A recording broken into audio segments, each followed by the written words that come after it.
Мы сейчас находимся в завершающей стадии рассмотрения внесения изменений в бюджет 2020 года. И мы предварительно с коллегами и с Максимом Карачем, и с Романом Сергеевичем, и с Евгением Николаевичем разговаривали о том, что мы для себя ставим на следующий год приоритеты следующие. Ну, во-первых, конечно, участие города Якутска в федеральном проекте «Безопасные качественные автомобильные дороги».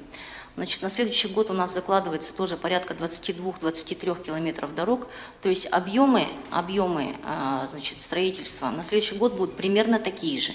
И мы сами должны готовиться, и бригадиры маршрутов также за определенное время необходимо совместно с отделом транспорта разработать объездные пути, и все это мы должны сделать к следующему году. Дальше. Мы должны поддержать акционерное общество «Якутдорстрой» в части приобретения асфальтобетонного завода.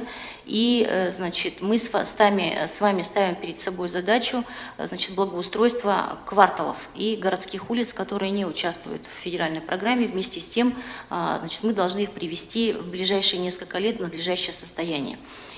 Поэтому приобретение асфальтобетонного завода для муниципального предприятия – это жизненно необходимо, поскольку таким образом мы обеспечим надлежащее качество. Далее мы говорим о том, что нам необходимо более внимательно отнестись к уличному освещению. За последние годы программа уличного освещения у нас практически не финансировалась. В этом году нам необходимо предусмотреть средства на ближайшие 3-4 года для того, чтобы справиться с уличным освещением. У нас с вами окраины темные. Мало того, что люди идут по лужам, так они еще идут в темноте, и, упаси Господи, еще и собаки нападут. Поэтому, конечно, ситуация, она влияет и на ощущение личной безопасности в городе, и комфортность проживания, ну и вообще в рамках и охраны общественного порядка в том числе. Но проблемы работы регионального оператора, это всем понятно, мы должны совместно искать выходы, упорядочивать работу управляющих компаний. Мы с вами должны улучшить работу общественного транспорта в городе Якутске.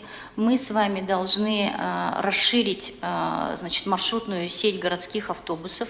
Необходимо приобретать для якутского пассажирской автотранспортной компании нашей ЕПАК автобусы, предусмотренные в том числе для оказания услуг общественного транспорта для маломобильной группы населения.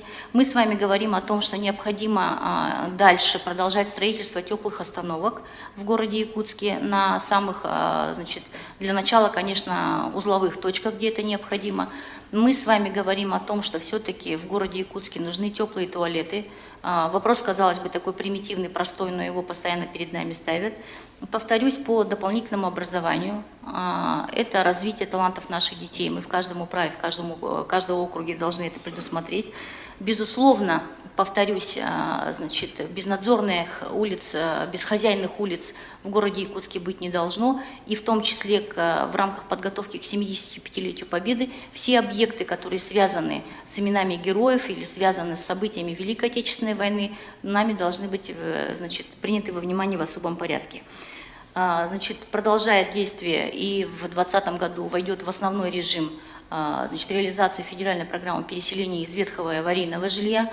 Если в 2019 году у нас было предусмотрено не так много средств на город Якутск, основной массив пойдет, по-моему, с 2020 года. Так, и мы с вами говорим о том, что у нас с вами есть свой проект, это строительство в 17 квартале. Дорожная карта нами разработана, на утверждение в правительство она внесена, но вместе с тем на сегодняшний день город понимает, что мы должны начинать собственными силами. В этом смысле нам необходимо поддержать муниципальное предприятие Агентства по развитию территорий. И в следующем году уже реально начать строительство в 17 квартале, пусть там 1-2 объектов, но тем не менее мы должны движение в этом направлении делать, не дожидаясь действия 3-го этапа федеральной программы по переселению из ветхого аварийного. Вот при внесении всех и рассмотрении всех заявок ГРБС, уважаемые распорядители бюджетных средств, вы должны эти задачи приоритетно держать в голове. Все остальное, безусловно, все муниципальные функции нами должны исполняться. Вместе с тем финансово-экономический блок отмечает, что традиционно город Якутск финансирует виды работ и финансирует мероприятия, которые напрямую не являются обязанностью городского округа города Якутск и не прописаны в 131 федеральном законе. Очень много у нас социальных функций, очень много у нас развлекательных функций, очень много у нас там таких вещей, которые по федеральному законодательству муниципалитет исполнять не должен. И к этому мы должны тоже внимательно отнестись. В том числе мы говорим о недофинансировании значит, работы с безнадзорными животными. Так? Значит, на сегодняшний день фактически предприятие «Жилкомсервис» исполняло это за свой счет, за счет собственных доходов, но сейчас «Жилкомсервис» не в состоянии выполнять эту работу, поэтому повторюсь, что в случае, если на следующий год также будут нормативы занижены, а нам на 2019 год их снизили в 2 раза, то мы все-таки будем ставить вопросы, я думаю, что депутаты здесь нас поддержат, о возвращении указанных полномочий на уровень субъекта значит, федерации, в данном случае республики. Поэтому эта неделя у нас значит, такая довольно напряженная, и вот все услышали, у нас будет внеочередное заседание Якутской городской думы, которое будет проводить по нашей просьбе в связи с необходимостью уточнения бюджета, поэтому просьба значит, на все запросы Якутской городской думы реагировать оперативно. Спасибо, всем удачной недели.